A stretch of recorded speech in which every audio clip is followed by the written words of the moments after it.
Blessed are the poor in spirit, for theirs is the kingdom of heaven. Now, he points out, and I already knew this, in Psalms opens up with blessed. Blessed is the man who sitteth not in the seat of the scornful, nor standeth in the way of sinners, but delighteth, but his delight is in the. Anyway, so you have Psalms opens up with blessed. He also points out that in Zephaniah, no, I didn't touch you. Zephaniah chapter 3 and verse 12, it says there, scrolling down, it doesn't help that I have such large print, okay, so I can read it without my glasses. I will also leave in the midst of the uh, and afflicted. Let's see, verse 12, chapter 3 of Zephaniah. Yes, I will also leave in the midst of the and afflicted and poor people, and they shall trust in the name of the Lord. One of the things I point out here is that poor in spirit, the idea, the word for poor there doesn't mean, that I don't have any cash in my pocket, which usually when I'm in the jail, I don't have any cash in my pocket. I'm not allowed taking EM. Doesn't mean that I don't have any money on my debit card. It doesn't mean that I, don't have a car to drive. It doesn't mean that I don't have a, like Jesus, he said, I don't have anywhere to lay my head at night. I don't have a home. I'm homeless. I live under the stars. It doesn't mean any of that. I tell the story. I always point out uh, that Jesus went to one person out of probably 1,500 that were full of Bethesda, and he came to him and he said, "Do you want to be healed?" And the man said, "But nobody will help me into the pool whenever the water is stirred." They believed that an angel that would stir the waters there, and if anybody got in the waters, they'd be healed. So he missed the whole point of what Jesus was asking him. But and but the point is that he obviously was quadriplegic. I picture him laying there beside the pool, and he can't even roll himself into the water when it's is stirred. So that is our state, uh, uh, and spirituality. We have no ability in ourselves uh, uh, of being spiritual. And I point to the his disciples, that he's talking to here. Peter said, "Get away from me! I am a brutish man." Whenever that Jesus came to him, and Matthew was a tax collector. These are the people he came to for. For it's people like me and you, not people like the Pharisees and Sadducees who thought they knew everything and had everything memorized. And thought they had depth of spirit. They came for the spiritually poor because that's the status that you have to have in order, the humility to realize you need a savior, that you have no spirituality in your own self. Uh, verse uh, verse 4. Sorry, I got to go back to Matthew. Verse 4 says, "Blessed are they that mourn, for they shall be comforted." And he says in Micah 7:1, I don't really see it, but anyway, I'll read it to you. Micah 7:1. Woe is me, for I am as when they have gathered the summer fruits, as the gleanings of the vintage. There is no cluster to eat. My soul desired the first uh, first fruit. In other words, this person is depressed. He's mourning because the first fruits are over. Um, but the thing I point out is that those who mourn shall be comforted. We mourn for our because of our sins. We mourn First of all, because of other people's sin, their sin in the world, the chaos of the world, how other people have treated us as a result of sin being in the world. And so that's what we have to work on is our mourning. Uh, then in verse 5, blessed are the meek, for they shall inherit the earth. And this is, he says that this is, Jay Vernon points out that this is repeated from Psalms 37 in verse 11.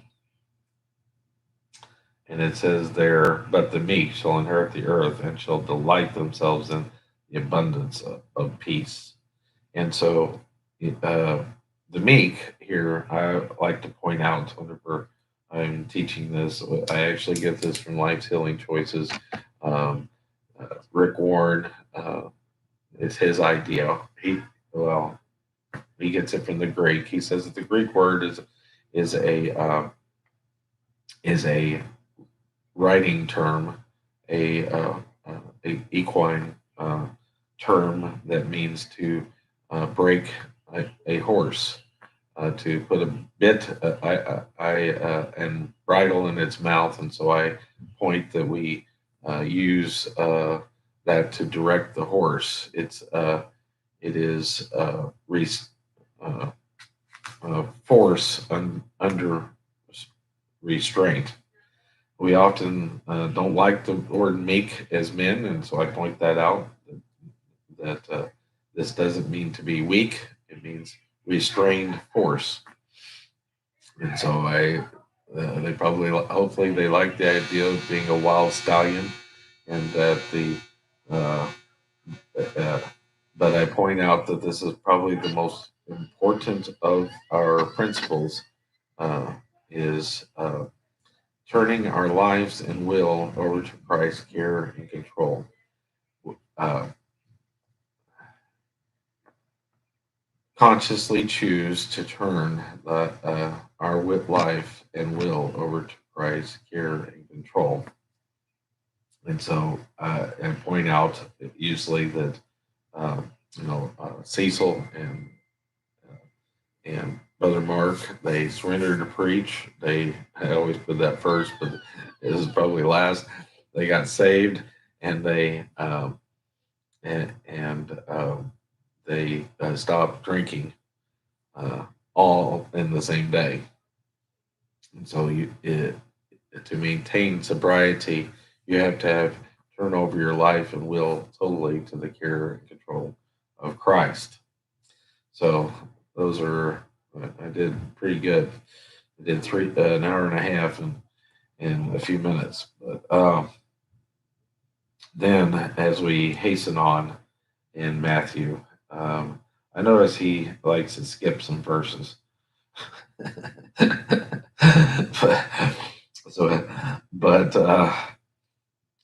But we will read these. Um, we actually do a gospel presentation and celebrate recovery at this point. We believe that these three verses encompass humility. And so if you humble yourself before God, rivers of grace are poured out. Salvation is the ultimate humility. So even though the gospel isn't here, this does show a progression of the Christian, as Rick Warren believes, of a Christian. Because the next one is, blessed are those which hunger and thirst after righteousness, for they will be healed. So so this is the first fruits. This is how we know somebody is saved, because they start hunger and thirsting after righteousness. You'll see them read the whole Bible overnight because they can't get enough of it. That's how you know somebody's saved. And so this is something, Jay Vernon points out that the general, this is obviously directed to the church, to Christians, to his disciples, because the world doesn't hunger and thirst after righteousness. Blessed are the merciful, for they shall obtain mercy. And so that's the next thing that we do, is once that we start reading the Bible, then we become merciful to those. We start realizing that we have obtained mercy, and so we become merciful to others.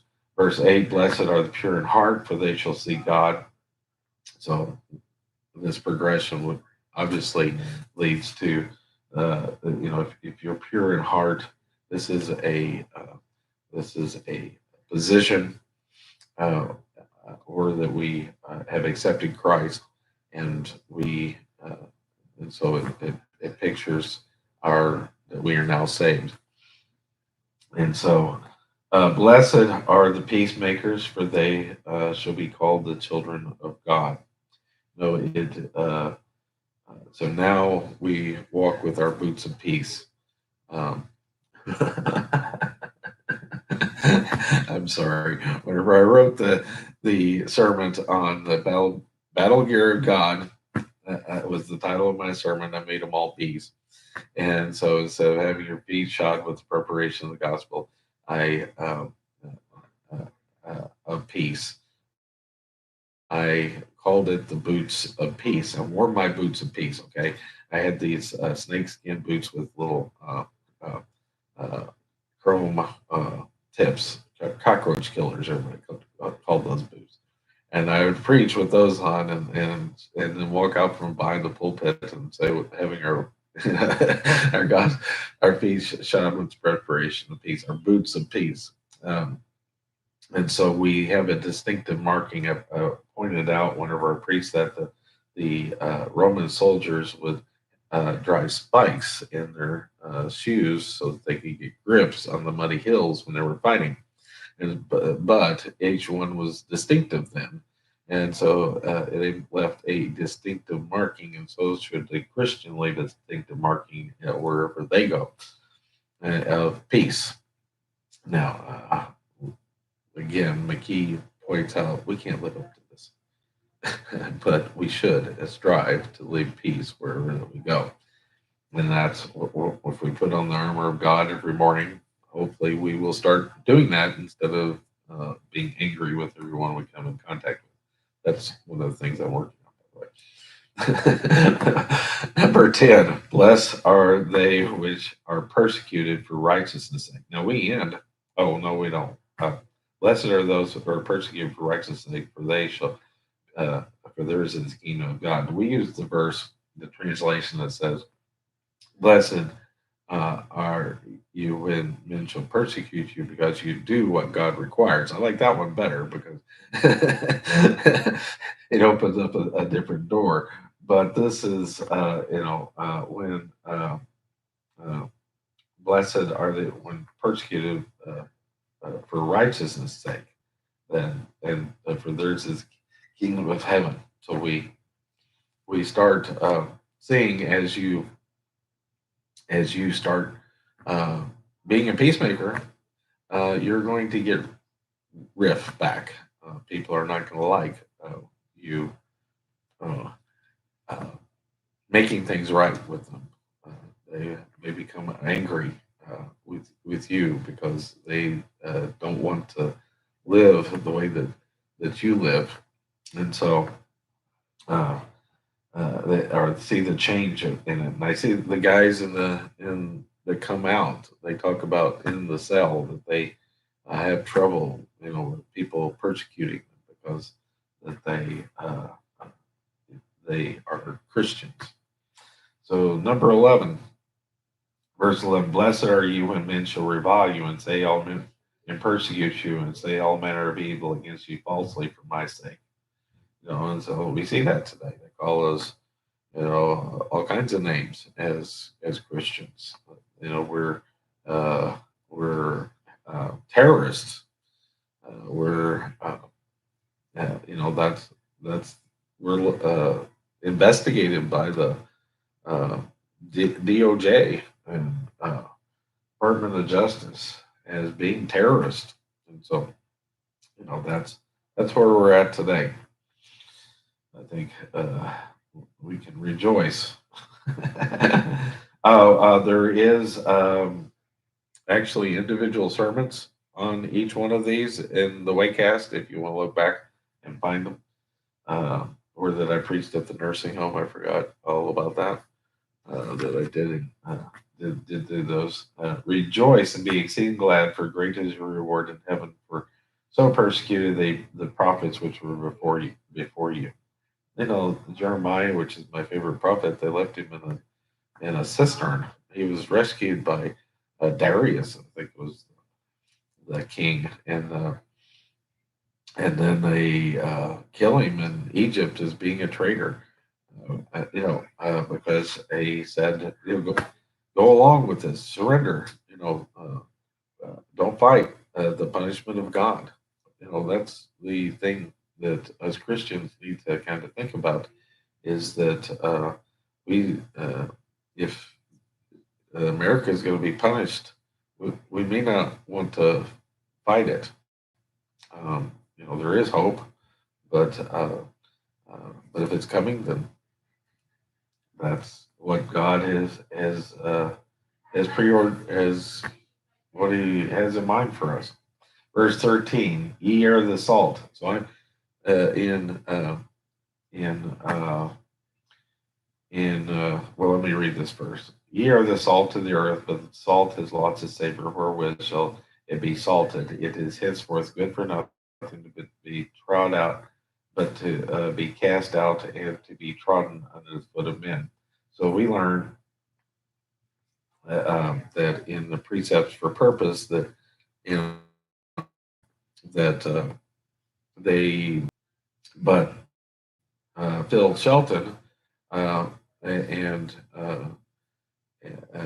and what am I saying? That you'll be good for nothing but to be cast out and trodden under the foot of men. Same way with the light is a warning. If you uh, it is if we ye are the light of the world, a city that is set upon a hill cannot be hid. Neither do men light a candle and put it under a bushel, but on a candlestick, and it gives. And this goes. Salt and light go together in the warning, and so the salt it is a preservative for one thing. The other thing is way with the when we present the gospel to people, whenever that we tell them the good news, even though it's good news, it stings and burns. This what Jesus is saying here burns, and then the light. We are to be a like the moon, the reflective light of the sun, the reflective light of Jesus. What he says, we should be have enough memorized that we can give the gospel to others. Actually, that's what Jay Vernon says is that we should give out the word. I'm a member of the Pocket Testament League, and I've probably got a few thousand of them around here somewhere. But they do. It was created by. But they do. It was created by the heiress to the Hershey's chocolate company. She started this. Her friends would sew little pockets on their dresses and carry a little pocket testament and give them out to people whenever they witnessed to them. And so it's the booklet of John and it has different covers and that sort of thing. So if you want, Google it. You can get if you're like me on a fixed income, you can get 30 a month for free. They have wound up sending me thousands of them to give out once they learned that I was giving them out with the homeless at one point. But and then I have been a trackie. That's what I was thinking. My daughter Heather hearted whenever I sent her chapter 4, and she's was my little evangelist when we went to Mississippi. I used to be a trackie. That means I handed out tracts, and so I was she went into the bar and gave out tracts to all the guys that were, or all the people that were in the bar. And so but that's what we're supposed to do. We're supposed to be telling people about Jesus and trying to win them to the Lord, and that's that sort of thing. And uh, so we don't hide our light under a bushel. We need to tell others about Jesus. And there's not a day goes by. I used to, Bill. I think Bill, in a lot of ways, he taught. When we were selling a legal shield, I dressed. We always tried to dress nice, wear button downs, as my wife called them, Oxford shirts or polos and with khakis and those kind of things.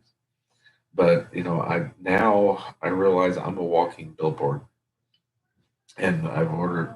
Bill has these stand shirts, and I ordered all. I got all the shirts from him, ordered them all from him, and so every day I am.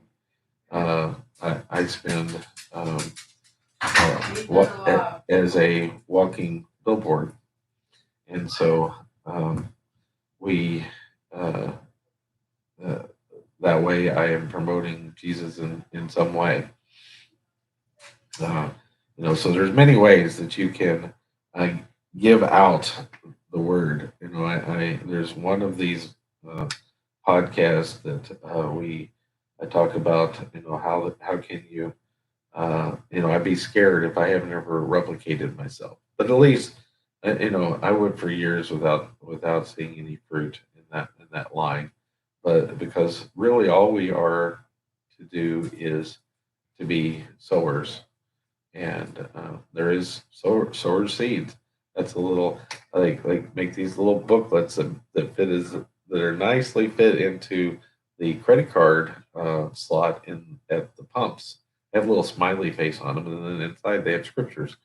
And so those are my mom's favorite was the seed sower ones. And so you run in. So there's all kinds of ways of uh, of sharing the giving out the word.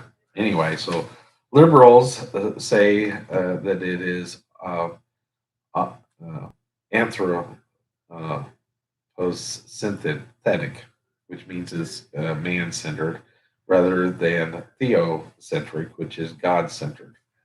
And so we we think of it that way. So verse 17 it says, "Think not that I am come to